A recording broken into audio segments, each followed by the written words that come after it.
Good morning everyone. Once again, this is Marlene and welcome to my vlog. And maraming nagre-request sa akin na mga virtual client natin na OFW na gusto nilang makita tong super famous natin na HANA unit sa Minami Residences. So tara, let's go. Samahan niyo ako. Alam niyo ba na ang dami-daming unit na nating property na naipakita sa inyo, pero itong HANA unit natin ang super proud akong isell. You know why? Bukod sa 80 square meter lot area niya and a 50 square meter floor area, sobrang affordable lang nitong HANA unit natin. And sobrang space pure siya kasi you can include your garden area here,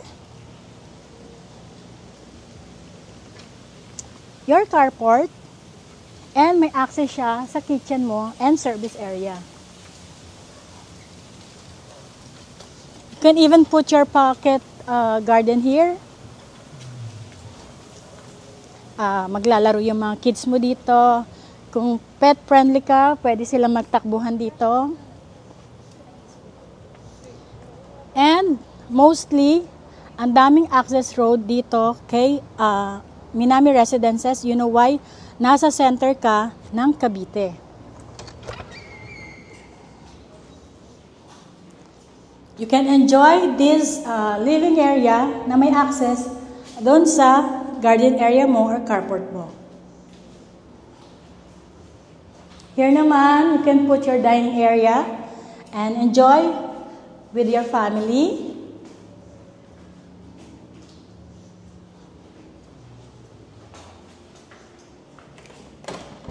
Here yung access mo naman, papunta doon sa garden area mo and your carport. And here's naman your kitchen. It's too big space pa.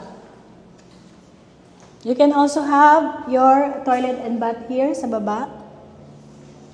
And yung mga materyales na ginamit dito, 100% quality. High ceiling na rin siya.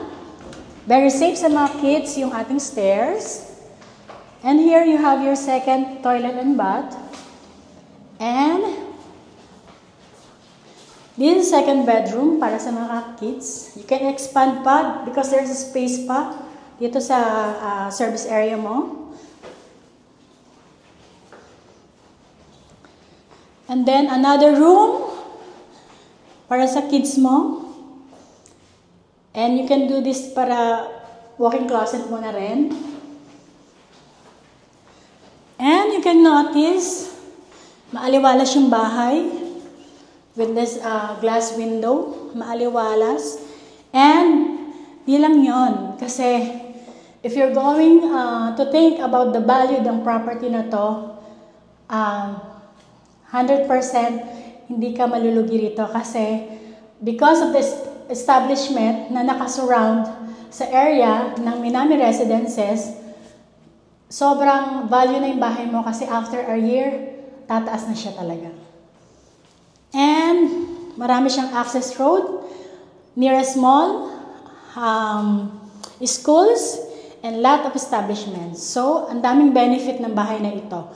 So, if you want this property, you can message me directly. Once again, this is Marlene. If you have a lot of questions, message lang po kayo sa akin. And kung meron pa kayong gustong i-feature na iba-vlog natin, comment down below.